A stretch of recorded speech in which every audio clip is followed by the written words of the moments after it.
Hi, and welcome to Michigan Matters. Hope you're enjoying the holiday weekend.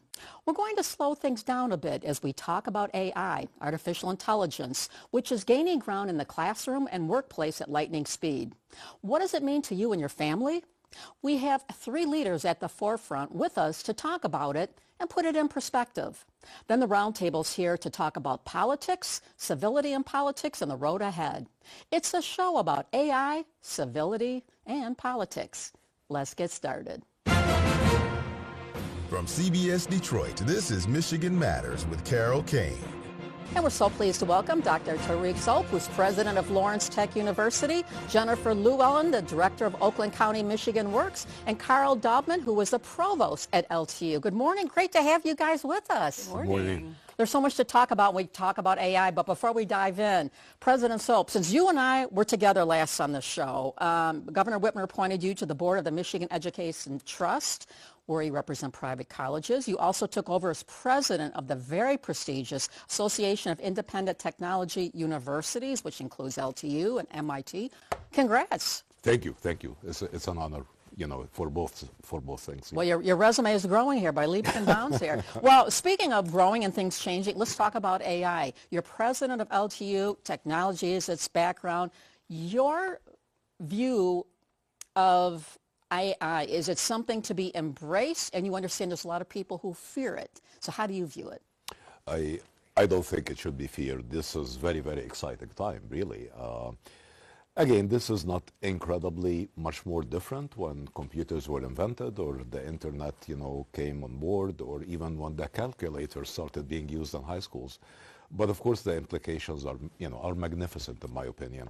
AI is not going to be displacing job, which is, I think, the fear of many people, in industry and otherwise. AI is going to be increasing efficiency. It's going to make life easier. It's going to increase productivity. It's going to enable us to produce 10 times, what we were producing before. Yeah. It's going to make things safer. So AI is not only to be embraced, it's to be utilized towards incredible efficiency, safety, and many other aspects of life. So, and Carl, you're the provost at LTU. How do you complement work with the president? What does the provost do?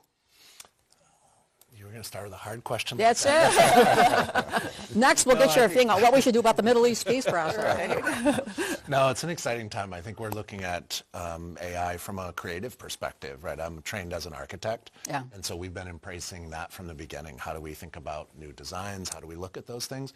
But I'm also excited from the provost perspective. How do we think about the future of education?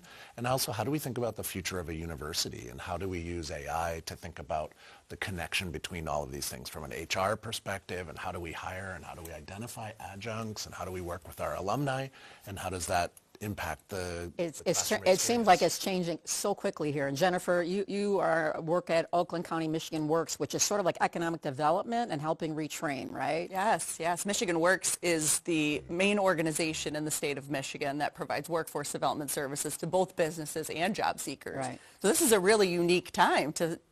You're kind of like also a conduit between academia and businesses, right? Absolutely. And right now with AI and where it is in its evolution/revolution, your thoughts? So it's an interesting time for businesses, particularly small businesses, who are trying to wrap their head around, what does this mean for my customers? What does this mean for my employees? What does this mean for my organizations? They're navigating policy. They're trying to determine how do they protect their proprietary information safely, and what does it mean for the skills of the workers, of their existing workers, but also their future employees. Yeah. President Sobh, LTU has 5 colleges. Certainly technology is a big part, engineering, architecture, health sciences, and arts and sciences. And arts and sciences. Okay. So AI crosses into all of those.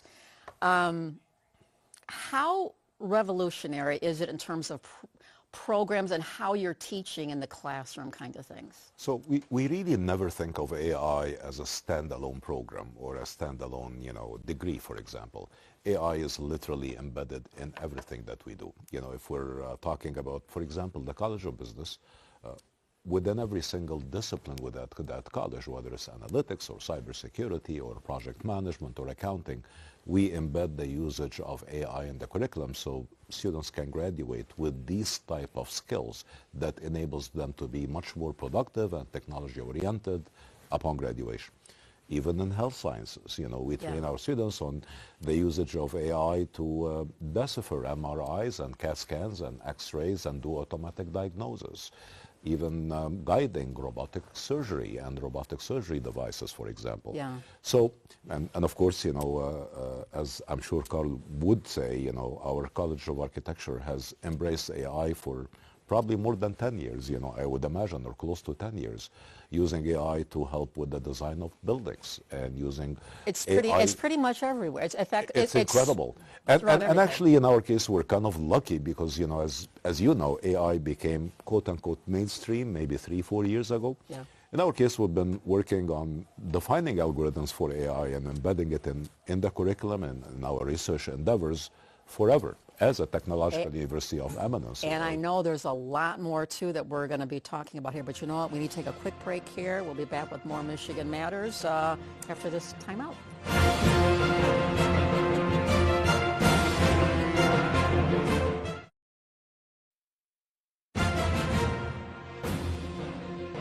Welcome back to Michigan Matters. We're talking with Dr. Tarek Sobh, who's president of Lawrence Tech University, Jennifer Llewellyn of Oakland County Michigan Works, and Carl Daubman, provost at LTU.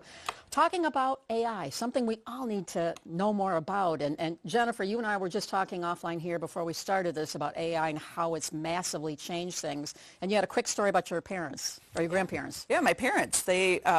We entered into a conversation about what is AI, and they were a little overwhelmed by it, a little scared by it, and they're in the process of redoing their kitchen. And so I said, I'm going to show you quickly what AI is. I took a photo of their kitchen, said, Mom, what's your vision? She said, modern farmhouse, white cabinets, stainless steel appliances, maybe some green cabinets.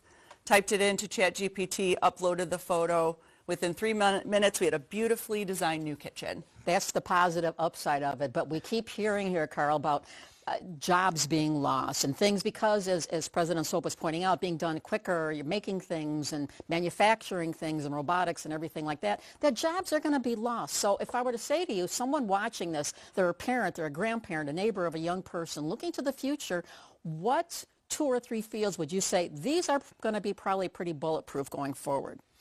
I think we're seeing all of the jobs changing. And so I think while there are efficiencies that we talk about, there's going to be new jobs created. Yeah, can we not talk about what's new because we don't know what's new yet? It's changing so quickly. And so I think that's something that we're seeing. Students that graduated just a couple years ago were outside of AI, and they're coming back to learn that. And I think we're also seeing new, from an employer's perspective, we're seeing as new people enter the job market, those tools they bring, I think, are also shifting what's happening. How is that impacting what in the classroom and getting young people prepared so when they leave LTU, and we know almost all your graduates have jobs when they leave and no college debt and all that other stuff here. How are they fitting in with this AI picture and their understanding and embracing of it?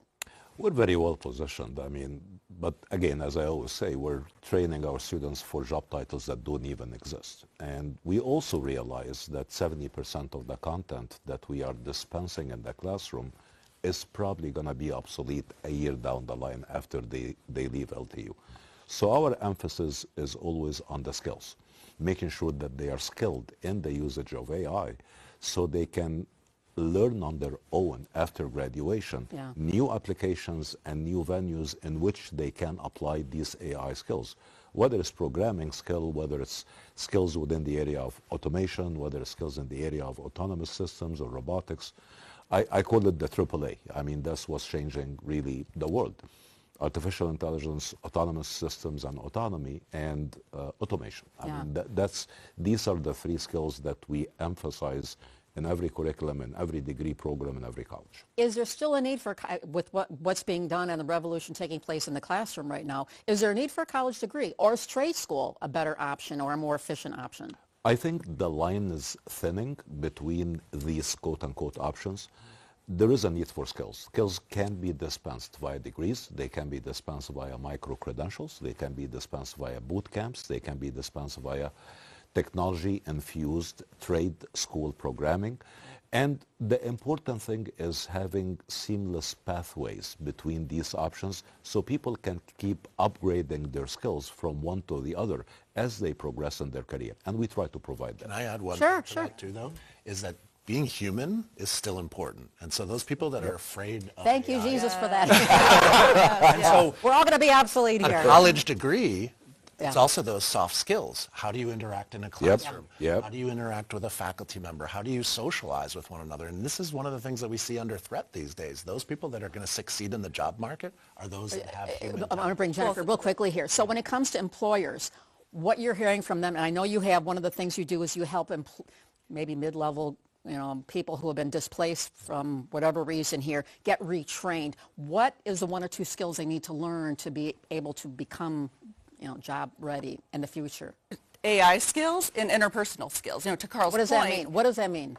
the implementation of AI is still going to require a human element. And our businesses over and over continue to talk about the soft skills, problem-solving skills, the ability to show up on time, show up every day, right? Those are key pieces, and now you're adding AI on top of that as well. So this is where Lawrence Tech and Oakland County work so well together, along with Oakland University and Oakland Community College. It's not just about the curriculum and the education. We have an Oakland 80 initiative to achieve 80% of Oakland County residents to earn a certificate, degree, or credential by 2030. And President Sobh, you get the last word here. You got about 30 seconds. What else about this would you want someone at home who is just getting up to speed on it to know about it all?